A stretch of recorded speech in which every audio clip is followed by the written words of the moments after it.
Hello, orchids, and welcome back to Lily Orchids Stories.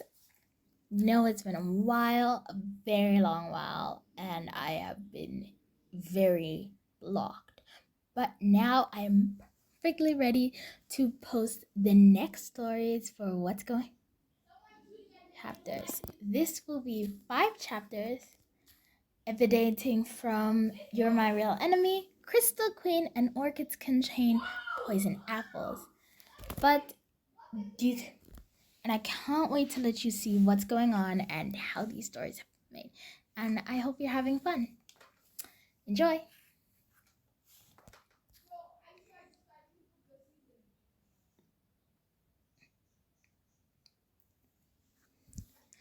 Chapter 5 of 7. What's this feeling? After class, I was walking out of class when Khalila walked up to me. Hey, do you want to go out on Friday? She said. What? I asked. Do you want to go out on Friday? Do you want to go to the store and hang out? We can get lunch and play at the arcade, Khalila said. Yeah, we should totally do that, I said.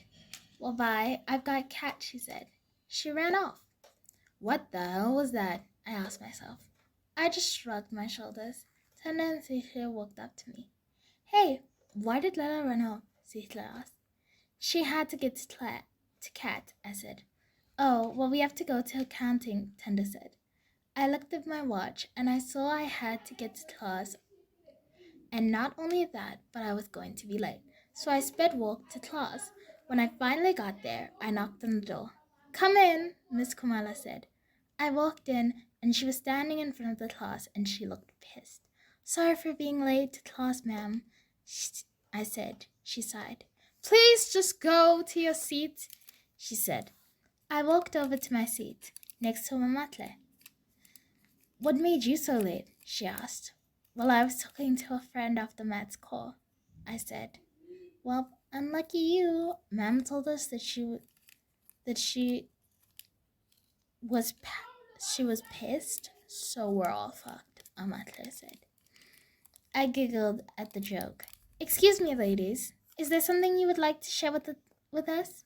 Miss Kamala said. No, miss, Amatle and I said. Good. If you continue, I will give you your whole class a lot of homework, she threatened. The whole class went silent of fear of getting homework. Now, everyone, today's lesson is... I was zoning out, even when I knew that this would certainly cause me to fail. But why not? I'm fucking bored. I wrote down the notes on the board. Amatla was busy writing notes when I saw her pass me a letter. I picked it up and the note read, I heard that the newspaper team got a new story. I don't know why, but my heart dropped and I panicked. I ran away from school and never come back. After class, I woke to Amatle. Hey, do you know what the story is about? I asked. She just shrugged her shoulders. I don't know. I got a message from Pagong. She told me about the story, Amatle said. I had been floored. Because if that story is what I think it is, life is going to be a whole lot more dangerous. I know that a lot of girls can fight, and they would not mind starting a war. So if I wanted to save myself, I had to tell the principal now. I walked to the principal's office and knocked on the door.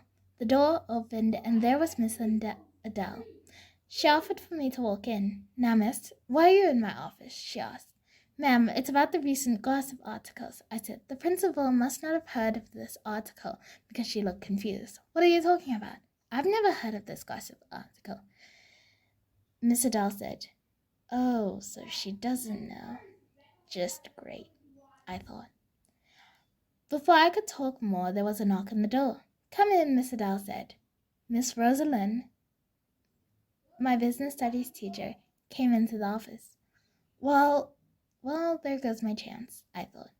Oh, hello, Julia, she said. She greeted. Hello, ma'am, I said. She looked at the room. Oh, am I disrupting something? She asked. No, miss, I've had enough. You may go back to class, Julia, Miss Adele said. I left the room, and then I remembered I have English and I was late.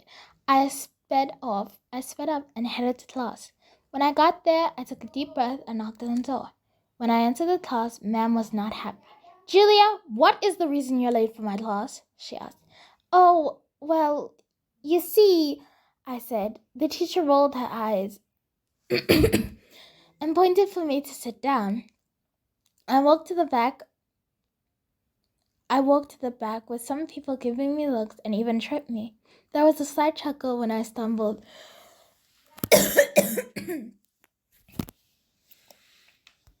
So I raised my pace.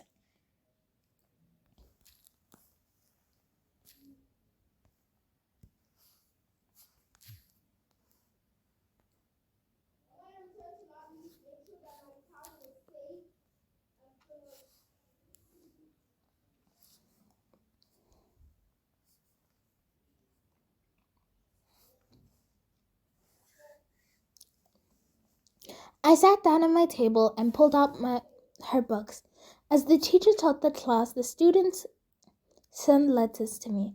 I put them in a pile so I could throw them away after class. Julia, can you explain why the poet means in the stanza? The teacher asked. Well, I think she means that these words burn through her body, even when it's not real poison, I said. That's correct. See, class, as we look at the poet, we can see the ideas that they're trying to tell us. The teacher said. The class soon finished, and I waited for all the students to leave so I could throw away the letters. After throwing them away, I headed to history. And that's the end of the chapter. Thank you for listening and thank you for watching. Bye-bye.